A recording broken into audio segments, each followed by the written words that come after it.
Hey, I do want to ask you about a pretty famous backstage skit and what you thought of it, and if the boys had any reaction to it.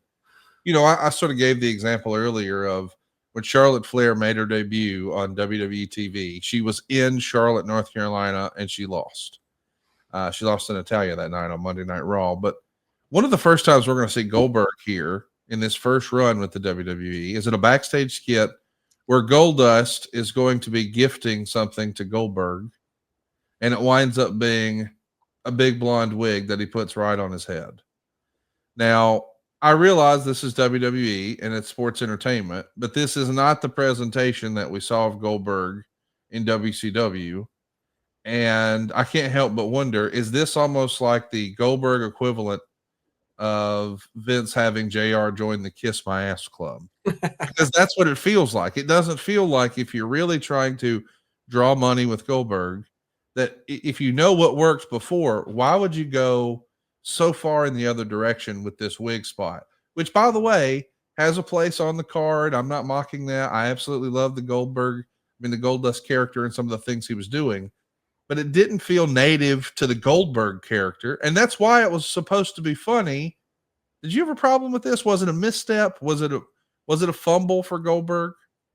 I think a couple things. I think it may have been a misstep, but not on purpose. Yeah. People always say, "Oh, Vince just brings guys in to fuck with them." He may have brought some guys in to do that. This was not the case. Not to my knowledge, and I was around.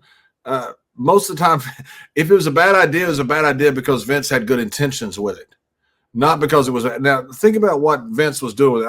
I know Vince's mindset pretty well, and not very well. Otherwise, I'd probably be have an extra comma to my net worth like Vince does.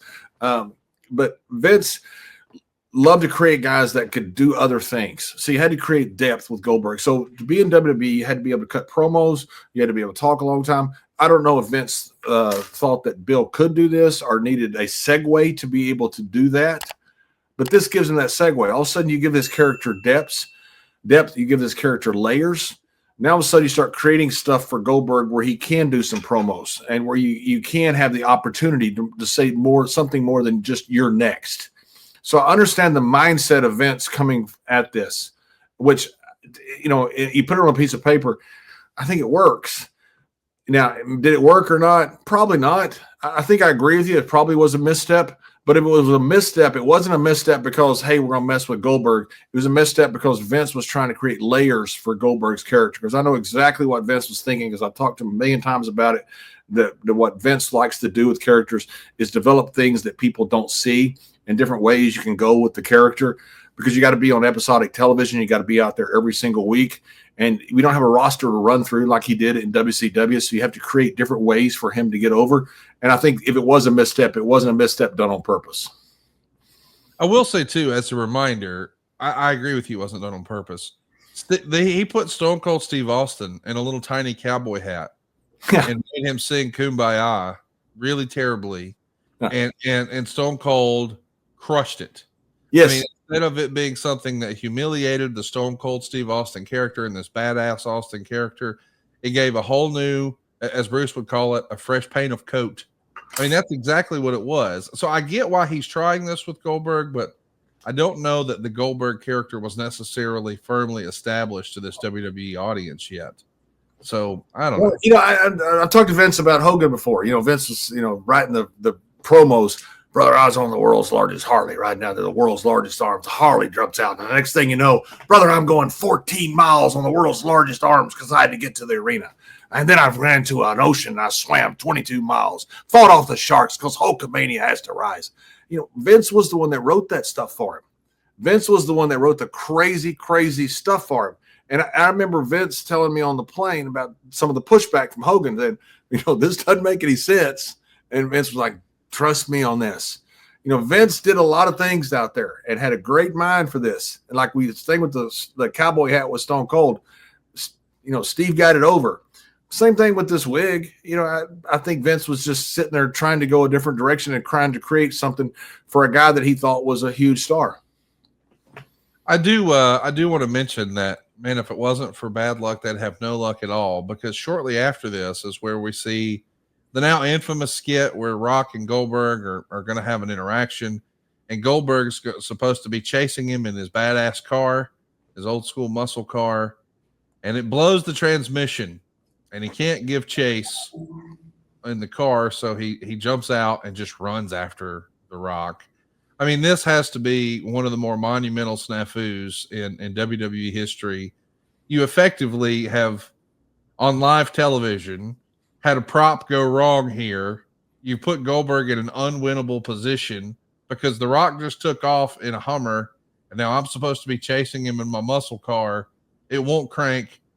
I'll just chase him on foot. It seems like if it wasn't for bad luck, we'd have no luck at all. How quickly did you realize, man, this damn thing is snake bit?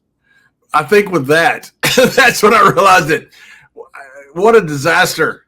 You know, that's why you like to do that stuff pre-tape. That's why you still like to do that stuff, you know, earlier in the day where you have the power of edit in case something like this happens. Remember the famous, DX bus when they went to blow it up? The first time they dropped it, it was the worst thing you've ever seen. It was like a little tink. It was like it really went down a tink. And it was so freaking bad. Then with the power of edit, you see it go boom, boom, boom, everything blows up. Live TV's rough, man. That's why a lot of people don't want to do it.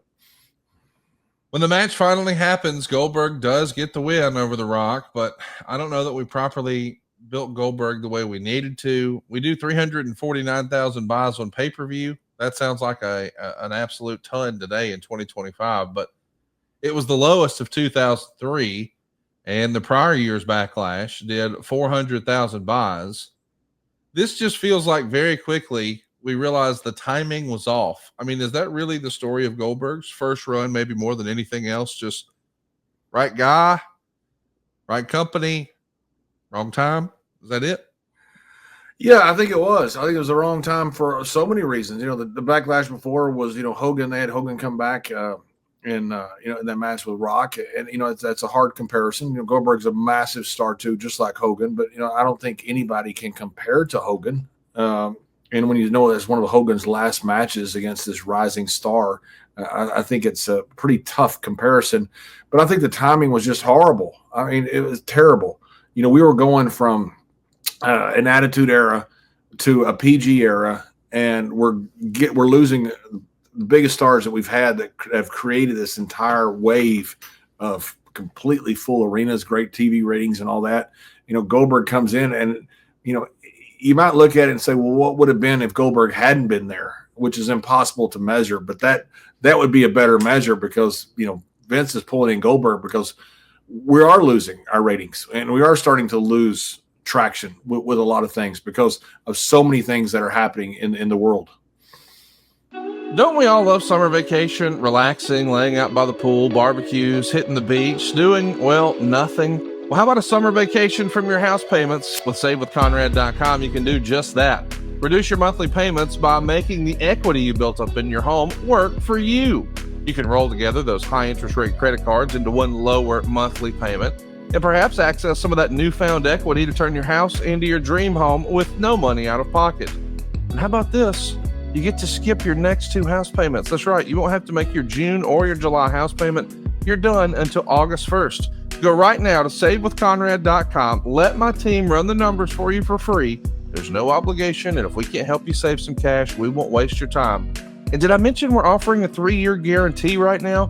That's right. That means if at any point interest rates improve over the next 3 years, you get a free refi. That's right. No new lender fees from us. So you get to save money now without wasting money later when the rates improve on a whole second set of closing costs. Why not go to SaveWithConrad.com and get a guarantee? Save money now and save money later with your friend in the mortgage business. That's me, Conrad Thompson at SaveWithConrad.com. Shoot me an email at Conrad@SaveWithConrad.com. Give us a call at 888-425-0105 or get yourself a quick quote. Even talk to a live person right now at SaveWithConrad.com. NMLS number 2129, equal housing lender. Let's take a summer vacation from house payments at SaveWithConrad.com.